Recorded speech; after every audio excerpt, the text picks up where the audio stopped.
c'était d'amener l'art dans la ruralité. Et ça, c'est exceptionnel, quoi. Je dirais au début, ça n'a jamais été facile. Et maintenant, c'est l'inverse. Toutes les communes veulent avoir une œuvre d'art chez eux. Et ce qui est génial, c'est les agriculteurs aussi, qui sont même demandeurs d'avoir une œuvre dans leur pré. Et ben voilà, on a gagné, c'est une réussite. C'est un gros challenge chaque année, mais ça fait 17 ans, puisqu'on est sur la 17e édition qu'on l'organise. C'est surtout un gros challenge pour les artistes, parce qu'effectivement, ils découvrent un lieu, ils découvrent une météo, ils découvrent parfois des conditions un peu particulières. Mais comme chaque année, on a réussi, alors grâce à l'aide des exploitants agricoles, des services techniques et puis de la persévérance des artistes. Certains sont très très précis dans leur organisation, dans leur préparation, et d'autres effectivement vont s'adapter au dernier moment. Donc on a des œuvres qui sont fabriquées en quelques jours et très bien préparées.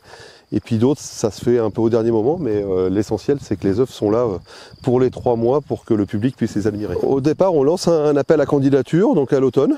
Les artistes ont une sorte de catalogue de lieux. Il y a à peu près 60 lieux qui sont répertoriés. Et puis ensuite, on laisse les artistes, bien sûr, proposer leur création. Cette année, on a eu près de 200 artistes de 43 pays qui nous ont fait des propositions. Première sélection, on regarde ce qui ne va pas ou ce qui a déjà été fait dans le cadre d'Horizon, donc on en élimine sur 200, on va tomber à une centaine. Ensuite on travaille avec des gens de la culture, en particulier le conseiller art plastique de la DRAC.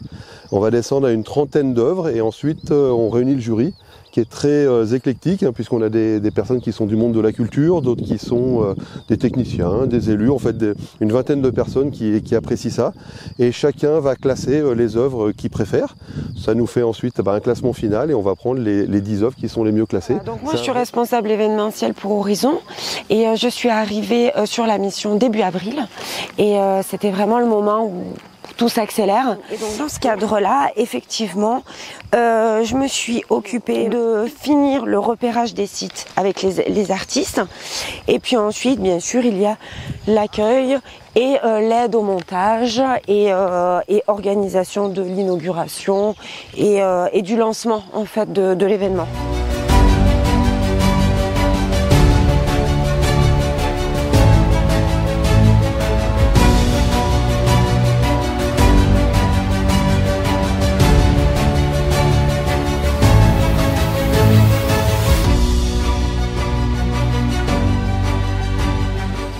Bon, on est bien en Auvergne? Ouais, on est bien. Il fait beau. En plus, il n'y a pas de vent là. Ouais. Donc, super. Ok, vous avez passé combien de temps pour faire l'œuvre? Une semaine? Une semaine. Une semaine sur place pour l'installer. Avant, il y a eu 2 mois d'atelier. D'accord. Et l'idée, c'est venu comment? Et c'est suite justement à ma balade en Auvergne l'année dernière où j'ai pu observer des orgues volcaniques. Et leur forme hexagonale m'a assez interpellée et ça m'a rappelé les alvéoles des abeilles. C'est pour ça que j'ai fait une sculpture en cire d'abeille. Il y en a 65. Alors les massifs, donc ils sont percés et c'est juste une tige de fer à béton. Voilà. Les creux, il y a des pattes en métal qui sortent et avec des grandes agrafes pour bien arrimer la sculpture. La cire, elle provient de différents endroits en France. J'ai eu 7 apiculteurs différents. Donc il y a de la cire de Lozère, des Alpes de Provence, Chalon-sur-Saône, etc. J'en oublie, Alsace aussi. Et du coup, ça donne une couleur différente à la cire parce que les abeilles ont butiné différentes essences. Donc il y a aussi une odeur différente. Non, il me soutient. Et puis le jaune, c'est sa couleur préférée, donc c'est un peu pour lui que j'ai fait tout ça. I'm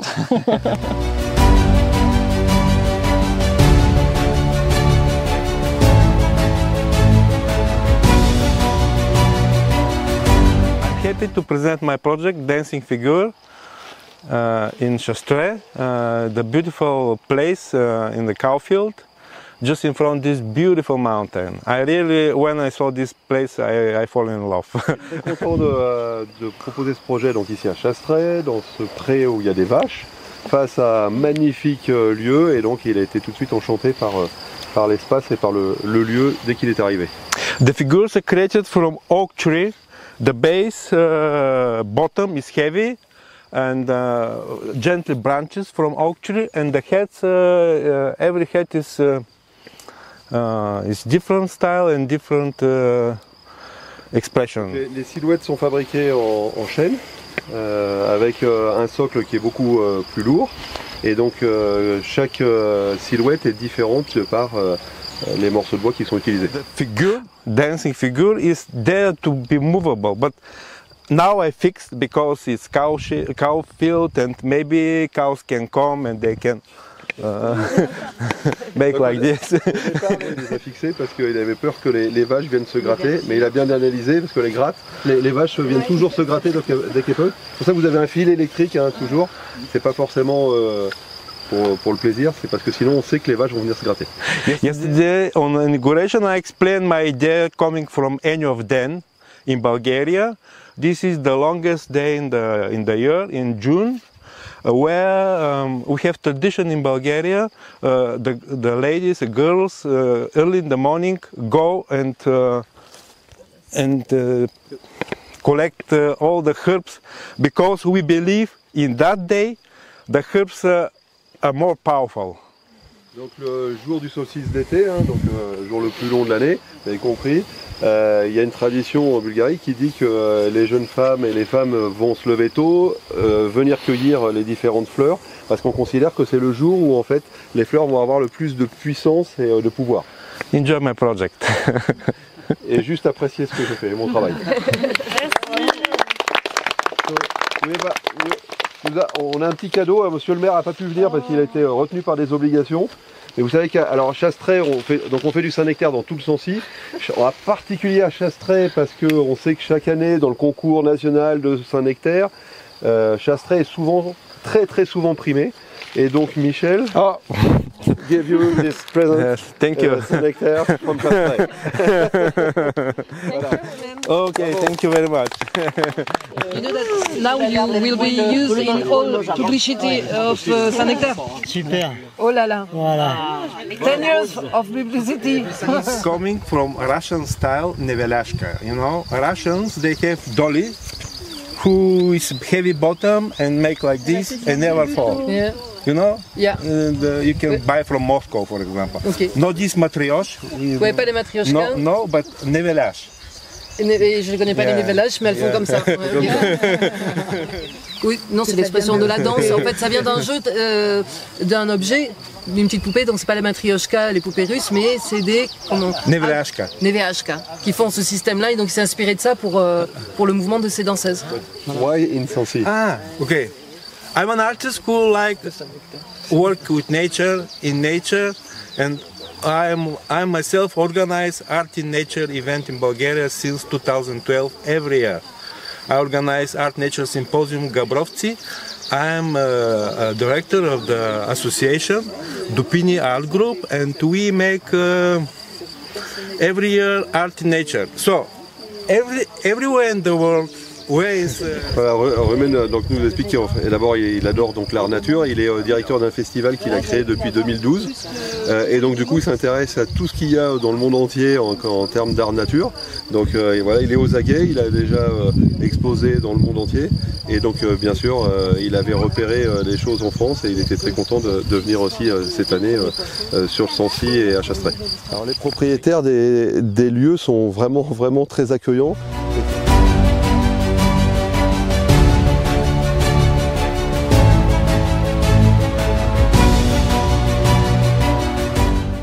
On va au bord de la Dordogne. Dans une hêtraie magnifique. Regardez les arbres ici. C'est dinguement beau. C'est du bambou. Est-ce qu'ils vont bien? Oui, ça n'a pas bougé. Les premiers poissons arrivent de Gironde et ont été réalisés en atelier participatif. Donc là, on a la grand-mère, par exemple. On a les premiers poissons qui ont, enfin il y en a qui sont placés à différents endroits, qui ont été réalisés sur différents ateliers participatifs, sur des ateliers par enfants, sur des festivals ou autres. Et à chaque fois, ça a donné lieu à des nages aériennes. Et ici, en arrivant dans le Sancy, sur la proposition de Paul, qui était de travailler avec ses élèves sur un projet artistique qu'on a souhaité d'envergure en proposant quelque chose ici à Horizon Sancy, en venant ici dans le bois du Charlet, on s'est dit, on a trouvé évident de faire migrer ces 20 poissons girondins vers la source de la Dordogne, puisque juste en bas ici, on a la Dordogne qui passe et qui arrive non loin de là. Et on s'est dit que c'était intéressant pour travailler avec ces élèves de pouvoir aborder aussi ces enjeux écologiques et puis aussi pour les spectateurs, mais de la remontée des poissons. En tant que futur agriculteur éleveur ou gestionnaire de milieux naturels, c'est des producteurs et des productrices de paysages en fait. Ils vont avoir une responsabilité très forte sur la forme que va avoir le territoire du Sancy, notamment par rapport aux enjeux de réchauffement climatique. Et là, évidemment, cette nage-là, c'est une nage imaginaire, vu qu'il n'y a quasiment plus de poissons migrateurs. Là, je crois que dans la liste, on en comptait 90 saumons depuis le début de l'année. Il a fallu comme ça réfléchir un peu au sol, là, de poser tous ces poissons, de réfléchir à la nage et au mouvement qu'ils pouvaient avoir entre eux, et après de chercher les points d'accroche possibles, rechanger. Donc c'est un long travail d'install. Un duo de choc je ne sais pas. Non, là tu nous sèches complet avec ta question. Mais en espérant qu'il nage bien. L'appréciation, le matin, c'est peut-être le moment, moi, un des moments que je préfère, puisque du coup il y a des percées où on voit vraiment tout le banc de poissons, et au fur et à mesure de la journée, même depuis le matin, la clairière crée le soleil apparaît à des endroits, fait disparaître à d'autres les poissons. Les ombres font disparaître, des fois c'est les lumières qui font disparaître, et en fait on a vraiment cette sensation de scintillement qu'on retrouve dans l'eau.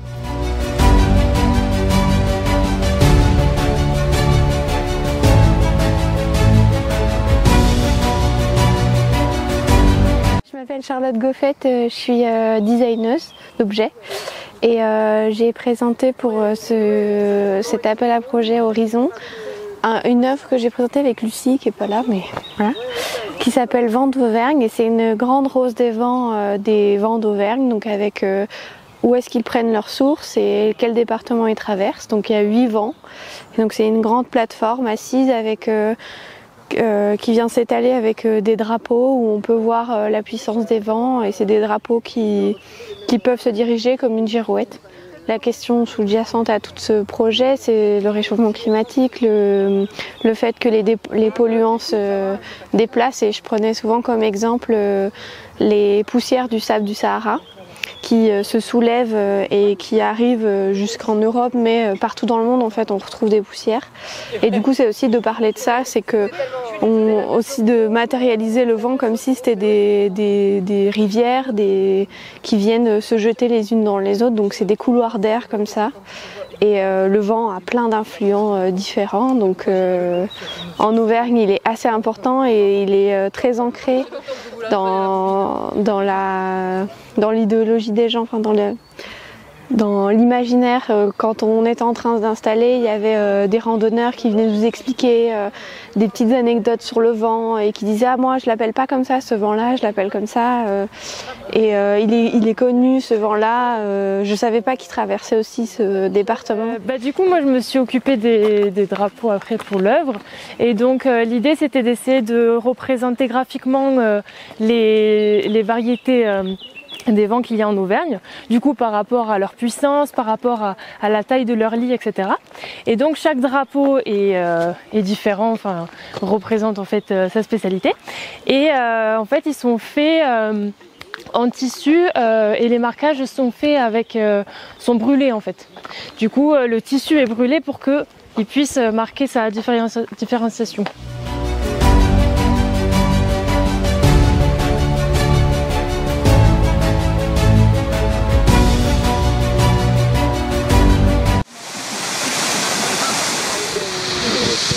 C'est un peu pour chacun de nous ce qu'il veut. Pour moi, c'est un espèce d'ange de la mort et de la vie, mais avec l'ambiguïté des deux. C'est un personnage qui symbolise le fait que nous sommes composés à 70% d'eau, puisqu'il est réduit à son système veineux. Contrairement à l'illustration dont je suis partie pour le dessiner, qui était un de ces personnages, de ces vanités, un peu, c'était à Malte, un squelette. Il y en a beaucoup dans les églises, des squelettes qui vous disent attention à ce que tu fais. Et donc lui il disait moi aujourd'hui, toi demain. Et il était en squelette avec des ailes d'ange, quoi. Et moi je l'ai transformé plutôt en personnage de la vie, j'imagine, en fait avec donc le réseau veineux et des ailes en eau. En fait, ce qui est très étonnant, c'est que pour entrer au paradis, il faut oublier tout ce qu'on a fait de mal, pour ne se souvenir que ce qu'on a fait de bien. Moi, je trouve ça un peu bizarre, mais en fait, en plus, je pense qu'on est vivant, donc on rentre pas du tout ni au paradis ni en enfer, on est là, c'est ce que je disais hier. Donc il faut qu'on se souvienne, en fait, qu'on se souvienne de ce qui fait voilà, notre monde et nous, etc., quoi.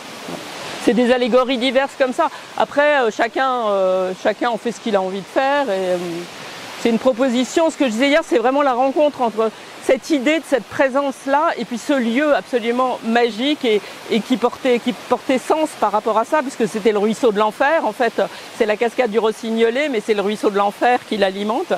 Et je trouvais ça marrant d'avoir cette espèce de porte, voilà. C'est du laser, ça. Enfin, celle-là, parfois, je travaille à la main, mais je voulais un truc très précis. Et j'ai fait des choses, oui, j'ai fait des choses monumentales déjà, qui restent dans l'espace public. Dans Auvergne, il y a eau, hein, non, c'est une bêtise, pardon, j'arrête. Mais bon, non, l'Auvergne m'a beaucoup plu, oui, j'ai découvert vraiment cette région que je ne connaissais pas du tout avec délectation. Je me faisais la réflexion avec tous les gens que j'ai vus ici avant l'inauguration, qu'il y avait une concentration de gens bienveillants et curieux, assez inhabituelle, donc je me demande s'il y a un truc, voilà. Et puis ensuite, le lieu, bah, évidemment, pardon, ce ruisseau de l'enfer, ça m'a rappelé ce que je disais sur la Divine Comédie et sur le travail, les recherches que j'effectue là-dessus. Et donc la présence de l'eau dans le monde, en fait, tout simplement à tous les niveaux de vie, de lieux, de géographie, etc. Moi, j'ai pas envie de donner de leçons, je pense pas que les artistes soient là pour ça. Très sincèrement, je pense qu'ils sont là pour poser des questions, mais sûrement pas pour donner des réponses. Donc c'est à chacun à en tirer les conséquences et voilà, et en faire ce qu'il veut. Autrement, c'est pénible, ça devient de l'art. C'est plus de l'art, c'est de l'injonction, quoi. En fait, il n'y a pas d'injonction. Il ne faut pas prendre des risques, hein. Voilà. Non, mais il n'a pas demandé ça aux artistes hommes. Ouais, c'est ça. Voilà. Super, merci beaucoup. Qu'est-ce qui vous a motivé pour présenter justement ce concours? Toujours, je suis un peu la manifestation depuis le début. J'avais présenté un projet il y a pas mal d'années, dans les toutes premières éditions, qui n'a pas été pris, ce qui était justifié, parce qu'en fait il était sans doute un peu dangereux pour le public, j'avais pas bien réfléchi à certains aspects. Et ça faisait longtemps que j'avais envie de retrouver une opportunité.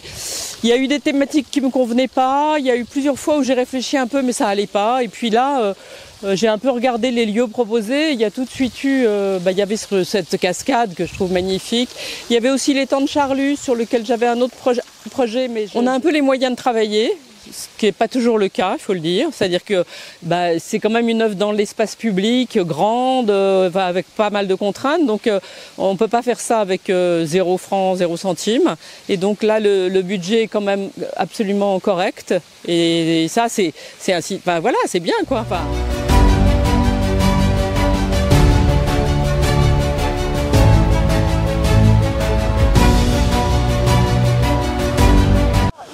À Saint-Nectaire, au niveau du site de la cascade de Saillant. Et là nous avons l'œuvre de Riccardo Buenafede, qui est un artiste de street art italien et qui a proposé donc cette œuvre. C'est un hommage à Mère Nature. Et il a voulu la représenter de cette manière-là.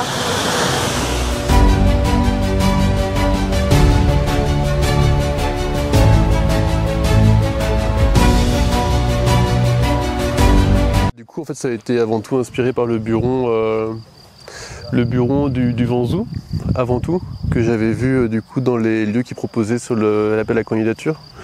Donc l'idée, c'était de faire un buron tout en miroir qui soit juste à côté du buron traditionnel. Voilà, pour rendre hommage au patrimoine, ce patrimoine montagnard, et puis aussi pour refléter toute la nature qui est alentour. Alors, un petit mot sur l'Auvergne. C'est beau comme région. ouais, c'est beau. Moi, je connaissais pas trop avant de Horizon Nature, mais non, c'est très beau. Et puis franchement là, on a pu observer le paysage sous toutes ses formes. Quand il faisait beau, quand il pleuvait, quand il y avait de l'orage, au coucher du soleil. Ouais, donc l'inspiration est du buron en fait de l'appel à projet. Et c'est un buron qu'on est en train de restaurer et puis. On va en faire un petit gîte pour les personnes qui sont... On va avoir un chemin de randonnée qui va passer le long de la forêt et ça leur fera un petit refuge en cas de mauvais temps. Déjà, je n'ai pas dit à Justine, mais il y a une petite erreur sur le truc, c'est parce qu'on l'a allongée d'1 mètre. Elle fait 5 mètres de long maintenant. Parce qu'on s'est rendu compte au début en le faisant que c'était un peu trop carré et l'idée c'était vraiment de faire écho donc, au buron. Et pour le... Bah, il y a eu plein de remaniements en fait. Par exemple au début c'était pas prévu qu'on allait faire la mosaïque à l'horizontale pour les murs en bas. En fait vraiment d'imiter genre les pierres. Ouais, et le côté un peu aléatoire là de... Ça a vraiment été notre exemple ça tout le temps là, ce mur ici. C'est un peu craqué sur certains endroits là par exemple. On a juste eu le temps de le faire de ce côté mais là sous le toit vous pouvez voir qu'il y a aussi des miroirs. Mais je serais curieux de le voir de loin aussi ce que ça donne. Enfin, voilà, ce qui est assez cool, c'est de voir... parfois, elle devient complètement transparente. Ouais, on a juste les nervures comme ça, en fait. Super. Ouais, merci.